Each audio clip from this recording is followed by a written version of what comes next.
Good evening, ladies and gentlemen. This is the Micks Not Cheap Whiskey Review, number 41, Tullibardine 500 Sherry Cask Finish. This is not the first Tullibardine. I did the Tullibardine Artisan not too far back. If you want to see the review on that one, feel free to go back into the videos, and it's somewhere back up in there. They had a couple more. They had a Tullibardine 250, which was, I think, a port cask finish. And they also had a Tullibardine 12-year-old straight single malt. This one was $40.99, so $41 out the door. The port finish one was also $41. I believe the 12-year-old was a little more expensive, like more towards $50, $52, something like that. This gets no age statement, kind of like the Artisan. The Artisan got no age statement. I can't remember if I liked that one too much. It was probably just a decent whiskey for its price. I think that Artisan one was even cheaper than this one. But with this one coming in at $41, obviously being over 40, it goes into the not cheap whiskey series. Don't know a whole lot about it. I remember liking the Artisan plenty fine, if I remember correctly. You can go watch the video, and I'm sure I told you what I thought of it. I always do. So this one looked interesting. They have a lot. I went to that big superstore down by the Market Basket that I talk about, and they had a lot of good stuff there. They got a lot of, they had a Lecheg there that I wanted to get, but it's like 70 something bucks. They got a Port Charlotte there that I wanted to get. It's like 70 something bucks. They have all kinds of good whiskeys there, but a lot of them are very expensive. So I didn't feel like shelling out 70 something dollars for a bottle of scotch. So we get the Tullibardine 500 Sherry Cask Finish. You get nothing about it being non-age stated and non-colored. It's got quite a bit of color. And while sherry casks do impart some, some of that ruby red, it looks to me like it's got some of that E500 or whatever, E150 caramel color in it to me. Because this is not a straight aged sherry scotch. It's a finished one. So, a lot of companies, they will take some that are in whiskey casks, ex-bourbon casks, and take some that were aged exclusively in sherry casks and mix them together. And, that's not called finishing. That's called, that's true aging in a sherry cask. So, with all that nonsense being spoken, let's get the snout right up in the Tullibardine 500. Oh, it's nice. Yeah, it's nice. It's got a nice, pleasant, fruity smell.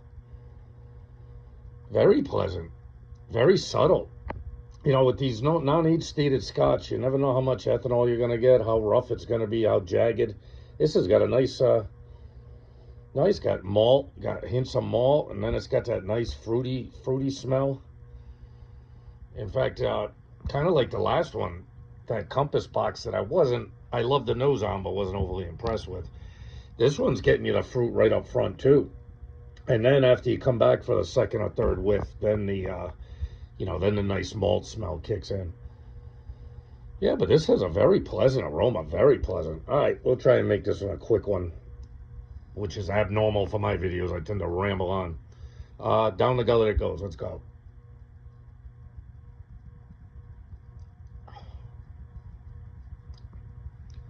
Yeah, it's not bad.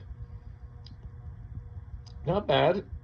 Getting a lot of spice in the back end. Ooh, this one's got a little spiciness to it. Let me get one more sip. I'm getting that hints of fruit up front. You're getting kind of that malt flavor. Not my favorite malt flavor. I like the smell of the malt a little better than I do the taste of it. But I've also got to remember, this is non-age stated, but it's still a $41 bottle. In fact, I saw a Glenmorangie that I had never seen before. It was non-age stated, and it was only like $37, $38. So that might be coming up next in the series. Let me get one more. Yeah, the nose is very nice. It's like a subtle fruit followed by a subtle malt. The nose is very pleasant. Very pleasant. All right, one more sip.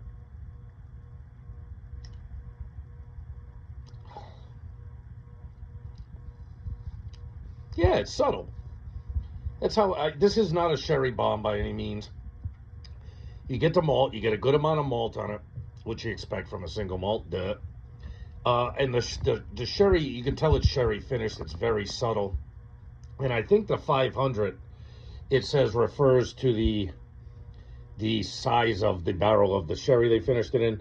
There are two types. There are sherry hogsheads, which are 250-liter casks, and then you got sherry butts, which are 500-liter casks that they age the sherry in.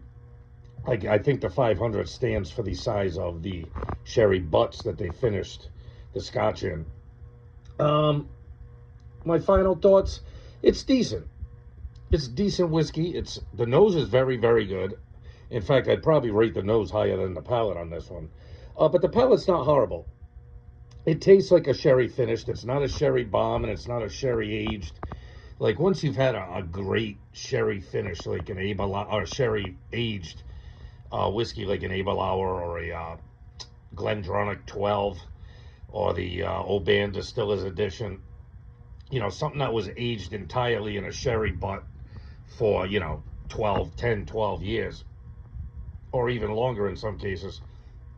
Those are very, very, very well refined aged whiskeys. This one gets no age statement. I don't really know how old it is. I haven't looked a whole lot into it. In fact, I might look up the Tullibardine distillery, because now that I've had a couple of them, I'm kind of interested in what they're doing at that distillery.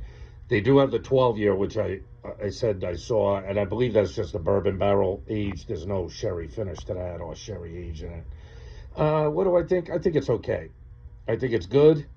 For 41 bucks, do I expect a little more? Yeah, probably. You know what I mean? 41 bucks, you're getting up into that price range where you can get a lot of different stuff. Probably not a lot of sherry aged stuff or sherry finished stuff. So with that being said, the Mad Mix Not Cheap Whiskey Review, number 41, Tullibardine 500 Sherry Cask Finish Scotch. I give it an 8.5. It's not horrible. Would I buy it again? Probably not. But then again, as I say in almost every video, I don't ever buy the same scotch hardly twice in my life, ever.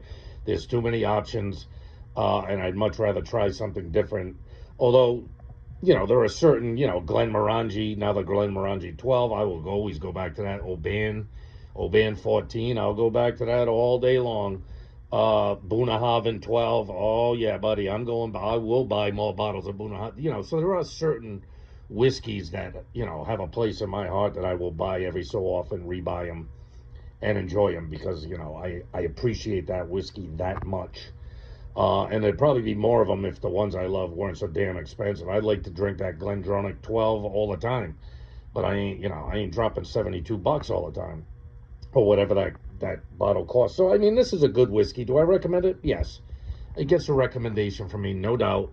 It's not a bad one. If you like sherry finishes, you like a hint of fruit and sherry in your scotch, you can do a lot worse than this, and you're going to probably have a hard time finding one for $41 anyway. So it's not a bad $41 whiskey. It's not my favorite $40 whiskey I've ever had, but it's certainly not my least favorite. This is not a bad whiskey at all. I kind of like what Tullibardine's doing. The malt flavor isn't my favorite. There are a lot of distilleries, you give me Balvenie 12, oh man, the malt flavor in that, the Oban, the Bunnahabhain, the Glen Grant, the Glendronach, all those distilleries, their malt flavor is so unique and excellent. I mean, I'm not the biggest fan of this malt flavor in this particular brand, but it's not horrible.